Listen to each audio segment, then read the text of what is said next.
नमस्कार बंधुरा आज के रेसिपि होच्छे आमार इलिश भापा। गरम भातेर साथे जास्ट असाधारण लागे एइभाবে इलिश माछ भापा बानाले। एटा जानी खुबই सहज एकटा रान्ना अथच खेते सबथेके सुस्वादु हय। एतटाई सहज आबार खेते अतटाई किन्तु सुस्वादु। যারা সরষের ছাঁচ পছন্দ করেন না এইভাবে করে দেখুন, আমার মনে হয় খেতে ভালো লাগবে। এখানে আমি ইলিশ মাছ ধুয়ে পরিষ্কার করে রেখেছি। 4 পিস ইলিশ মাছ নিয়েছি। মাছটাকে একবার জল দিয়ে ধুয়ে পরিষ্কার করে নিয়েছি। আচ্ছা, মাছ টেস্ট হয় এই মাছ কাটার পরে একটা জিনিস দেখলে আপনারা বুঝতে পারবেন। এই যে মাছের গায়ে দেখুন ভেতরে একটা সাদা সাদা দাগ দাগ রয়েছে, এটা কিন্তু মাছের তেল বা ফ্যাট। এটা যদি থাকে তাহলে বুঝবেন মাছ কিন্তু ভীষণ সুস্বাদু হবে। কাটার পর এটা কিন্তু পরিষ্কার বোঝা যায়। তো মাছটাকে রেখে দিলাম। এবার একটা শিলনোড়ার মধ্যে আমি নিয়ে নিচ্ছি কালো সর্ষে 2 চামচ, 1.5 চামচ নেব হলুদ সর্ষে বা সাদা সর্ষে, আর 1.5 চামচ নেব পোস্ত।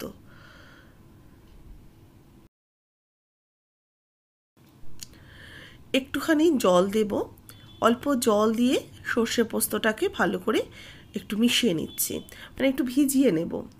সর্ষে পোস্ত ভিজিয়ে বাটলে কিন্তু বাটতেও সুবিধা হয়, আর একটু ভেজানো থাকলে এই তিতকুটে ব্যাপারটাও কিন্তু চলে যায়। সর্ষেটা ভিজিয়ে নিয়ে আমি এর মধ্যে কাঁচা লঙ্কা নিয়ে নিচ্ছি। নিজেদের স্বাদ অনুযায়ী কাঁচা লঙ্কা দেবেন। আমি এই 3-4টে কাঁচা লঙ্কা নিয়ে নিলাম। এতে দিয়ে দেবো একটু লবণ। এই লবণ দিলে কিন্তু একদমই তিতকুটে হয় না সর্ষে বাটার পর। কাঁচা লঙ্কা আর লবণ দিয়ে যদি বাটা হয় তাহলে মশলাটা কিন্তু খুব ভালো হয়। আর আমি আজকে মিক্সিতে কিন্তু বাটছি না, আমি শিলে পিষেই করছি। শিলে সর্ষে পোস্ত বাটলে আমি দেখেছি একটু টেস্টটা একটু অন্য রকম হয়, সত্যি ভালো লাগে। আর যেহেতু মিক্সিতে বাটলে একদম মিহি হয়ে যায়, সেই কারণেই কিন্তু শিলে বাটলে মানে একটু দানা দানা থাকে, যেটা খেতে কিন্তু ভালো লাগে।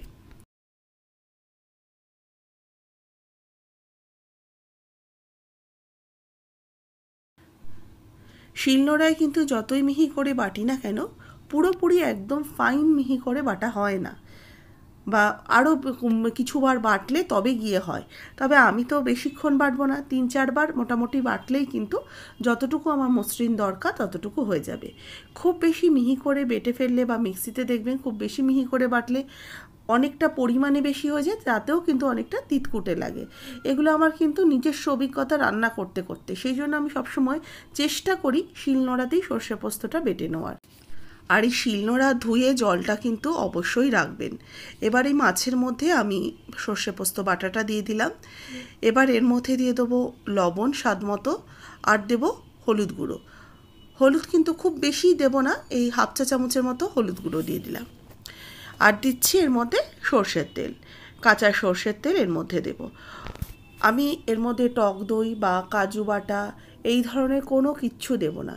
জাস্ট সিম্পল একটা ভাপা, যেভাবে যে মশলায় পিওর যে মশলায় তৈরি হয় ঠিক সেই মশলা দিয়েই করছি। অনেকে কাজু বাটা দেন, অনেকে টক দই দেন, খেতে অবশ্যই ভালো হয়। কিন্তু যেটা আমাদের অথেন্টিক রেসিপি, যেটা স্বাদেই আমরা বাঙালি আপামর ভুলে রয়েছে, সেটা কিন্তু এই সর্ষে বাটা দিয়েই তৈরি হয়। তবে পোস্তটা অনেকেই দেন না, আবার পোস্তটা দিলে কিন্তু এই তিতকুটে ব্যাপারটা হওয়ার কিন্তু চান্স খুব কম থাকে। এই কারণে আমি অল্প একটু পোস্ত ব্যবহার করেছি। এবার ভালো করে এগুলোকে মাছটাকে মাখিয়ে নিয়েছি। সর্ষে পোস্ত দিয়ে মশলাটা দিয়ে ভালো করে ম্যারিনেট করে মিনিট 5 রাখতে পারেন, তাহলেও কিন্তু ভালো লাগবে। এবার একটা টিফিন বক্স নিয়ে নেব। টিফিন বক্সের মধ্যে দিয়ে দিচ্ছি একটু সর্ষের তেল, 1 চামচের মতো সর্ষের তেল দিয়ে দিলাম। তেলটাকে ভালো করে ঘুরিয়ে নিচ্ছি টিফিন বক্সের তলায়, যাতে আমি এর মধ্যে খুব একটা জল দেব না, সেই কারণে যাতে মশলাটা তলার থেকে ধরে না যায়, সেই জন্য আমি অল্প একটু তেল নিচে দিয়ে দিলাম। তারপরে অল্প একটু মশলা ছড়িয়ে দিলাম। তারপরে আমি একটা একটা করে মাছ সাজিয়ে দেব।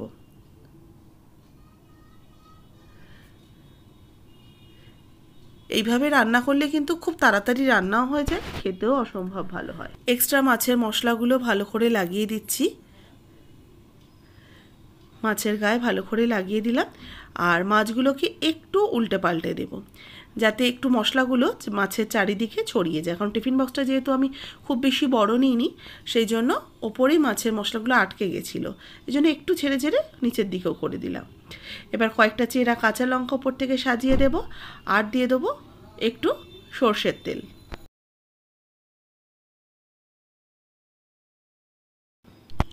এই সর্ষের তেলটা দিয়ে ভালো করে মাছের গায়ে ওপরে ভালো করে লাগিয়ে দিচ্ছি। এবার আমি একটা টিফিন বক্সে ঢাকাটা আটকে এটাকে একটু কড়াইতে ভাপে হতে দেব। কড়াইতে দিয়ে দেবো জল। আমি টিফিন বক্সের মোটামুটি কিছুটা ডুবে থাকবে এরকম পর্যায়ে জল দিলাম। জলের মধ্যে দিয়ে দেবো একটু তেল আর হলুদ। অনেক সময় হয় কি, এরকম সিলভারের যখন বা অ্যালুমিনিয়ামের পাত্রতে যদি আমরা কিছু বয়েল করি, তাতে কি হয় চারিদিকটা একটু কালচে হয়ে যায়, জলটা ফুটে কালো হয়ে যায়। সেই জন্য একটু তেল হলুদ দিয়ে দেবেন, তাহলে কিন্তু কড়াইটা খুব বেশি কালো হওয়ার সম্ভাবনা থাকে না। এবার একটা রান্নার স্ট্যান্ড দিয়ে দিলাম, স্ট্যান্ডটা উল্টে দিয়ে তার ওপর থেকে দিয়ে দিচ্ছি এই টিফিন বক্সটা বসিয়ে দেব। টিফিন বক্সটা বসিয়ে এটাকে এবার কড়াইটা পুরোপুরি ঢাকা চাপা দিয়ে এটাকে ওপর থেকে একটা নোড়া দিয়ে দেবো, যাতে ফুটে ছিটকে না আসে।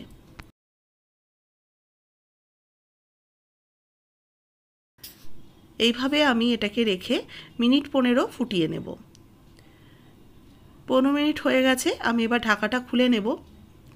দেখুন জল অনেকটা কমে গেছে, মাছ ভাপা কিন্তু একদমই রেডি।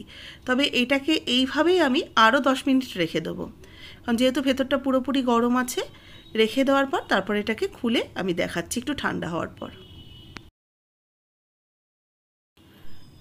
ইলিশ মাছ ভাপা কিন্তু একদমই রেডি হয়ে গেছে, নামিয়ে সার্ভ করে নেব। সাথে থাকবে গরম গরম সাদা ধোঁয়া ওঠা ভাত আর এরকম তেলতেলে ইলিশ মাছ ভাপা। খেতে কিন্তু ভীষণ ভালো লাগবে। এটা আর বলতে আমার অপেক্ষা লাগে না। রেসিপি ভালো লাগলে লাইক শেয়ার করবেন, যারা নতুন দেখছেন আমার চ্যানেলকে সাবস্ক্রাইব করে পাশে থাকা বেল আইকনটা প্রেস করে দেবেন। যারা নতুন দেখছেন অবশ্যই করে সাবস্ক্রাইব করে নেবেন, আর ফেসবুক পেজের বন্ধুরা পেজটাকে ফলো করুন, রেসিপিটাতে একটা লাইক দিন। আর কেমন লাগছে আমার রেসিপি অবশ্যই একটু কমেন্টস করে জানাতে ভুলবেন না।